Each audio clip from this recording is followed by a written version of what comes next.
ова Newsflash на гласот на Америка на македонски јазик. Владата на Хаити ќе релоцира 400.000 жители надвор од главниот град, опустошен од минатонеделниот земјотрес. А генералниот секретар на Обединетите нации има интересен предлог за вработување на хаиќаните на чело со Бил Клинтон. Деталите за ова веднаш пред другите вести. Јас сум Лилица Китановска. Владата на Хаити ќе релоцира околу 400.000 жители во нови населби што ќе бидат подигнати во близина на разурнатиот главен град Порто-Принс. Според проценките, земјотресот од 7 степени оставил 1,5 милион жители без покрив на главата, кои со денови се на отворено во приполни кампови со минимални или воопшто без санитарни услови. А генералниот секретар на Обединетите нации Бан Ки Мун го ангажираше поранешниот американски председател Бил Клинтон да раководи со програмата Пари во готово за работа за обнова на економијата на Хаити, тешко погодена од земјотресот. Програмата овозможува вработување на хаиќаните за основните потреби на обновата, како расчистување на урнатините. Луѓето би добивале $5 дневно за работа, месечната заработувачка пресметена врз основа на просекот од 20 работни дена изнесува $100, што е мощна пристојна плата за економските услови во земјата. А од другите вести, Врховниот суд на САД го укина долгогодишното ограничување за корпорациите да финансираат американски политички кампањи. Со 5:6 гласови, судот ја преиначи одлуката што важеше со децении, која велеше дека владата може да им забрани на корпорациите да употребуваат своји пари за плаќање на кампањски реклами. Мислењето на конзервативното мнозинство го напиша судијата Ентони Кенеди, која вели дека стариот закон за финансирање на кампањи го крши уставот и правото на слобода на говорат.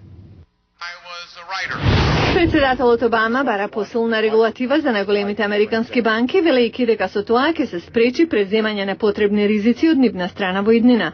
Обама рече дека граѓаните никогаш не смее да се држат во залог, со грижи дека пропаѓањето на една голема банка може да го повлече надолу целиот финансиски систем. По оваа вест, индексите на американските берзи драстично паднаа. А ние продолжуваме со анкетирањето на граѓаните во Вашингтон за првата година на Обама. Од следниот прилог на Јане Бојаджиевски ќе видиме дека многумина сметаат оти намалувањето на невработеноста останува негов најголем предизвик. Година дена по историската инаугурација на првиот председател афроамериканец и неговото ветување за промени, мнозинството граѓани што ги запрашавме на улица сметаат дека најголем предизвик за Барак Обама ќе биде високата стапка на невработеност. Некои не се задоволни од досегашните владини иницијативи.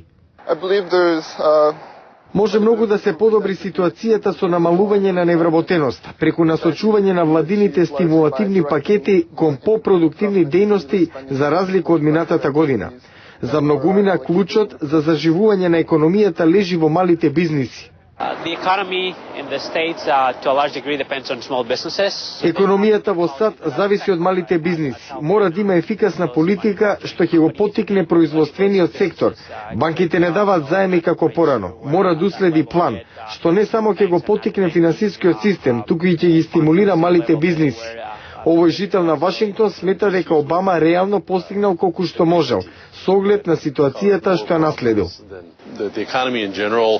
Генерално економијата е на вистинската патека и ќе продолжи да се развива по тешкиот период изминативе години. Обама во првата година од мандатот постави добри цели и е подготвен да продолжи да работи. Мислам дека тој е еден од најдобрите председатели кои сме ги имале досега и сметам дека економијата се движи во вистинска насока. Со начинот како ќе се справи со невработеноста која најмногу ги загрижува американските граѓани, ќе зависи идниот рейтинг на американскиот председател Барак Обама. Барем за сега последните анкети покажуваат дека има опаѓање на оние кои се задоволни како се ја врши работата, на 48%. Како за споредба, пред една година тој процент изнесуваше 63%.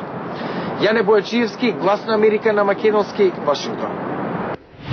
Рајан Бингам лета низ целата држава и отпушта вработени. Тоа е неговата работа. Многумина не би ја сакале, но Рајан, кого го игра Џордж Клуни, е одличен во тоа.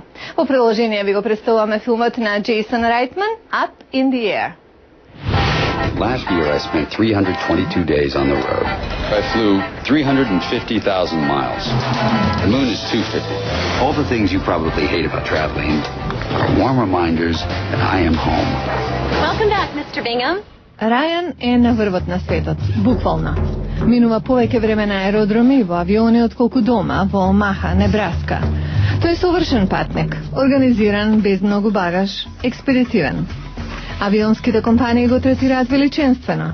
Се разбира кога има акумулирано близу 10 милиони мили на неговата сметка. More people have walked on the moon. Did they throw you a parade? You have lifetime executive status. You get to meet the chief pilot, Maynard Finch. Wow. And they put your name on the side of a plane. Рајан минува низ животот без да го допрат туѓите животи. Тоа му помага во работата, а таа работа е отпуштање луѓе од работа. Тој себе си се гледа како човекот што го ублажува ударот кај што туку отпуштените. Им помага тоа да го видат како момент за промена на кариерата. Aren't you supposed to be consoling me? I'm a wake-up call. This is a rebirth. Но перспективата на Рајан се менува кога ја среќава Алекс, женска верзија на него самиот. Oh my God. I wasn't sure this actually existed. This is the American Airlines It's a concierge key, yeah. А тоа го испрла од рамнотежа. Освен тоа е и приземјен. Неговата компанија решава да отпушта луѓе преку интернет од нивното седиште, наместо да испраќа луѓе како него да ги пренесат вестите лично. There really isn't anyone better than George Clooney. Режисерот Райтман вели дека никој во таа улога не би бил подобар од него. За него било напишано сценариото, за неговиот глас, за неговиот начин на однесување. Ликовите во филмот се духовити, со мани, реалистични, разоружувачки. Диалогот е интелигентен, екипата е одлична, приказната повеќе слојна. Up in the Air ве остава со немир, збунети, да се прашувате како животот ќе се сврти.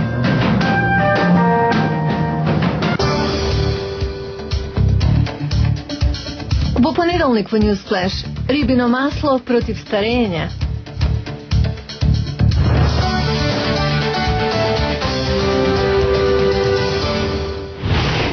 Гледавте Newsflash на Гласот на Америка на македонски јазик, а јас сум Лилица Китановска. Поздрав од Вашингтон и убав викенд.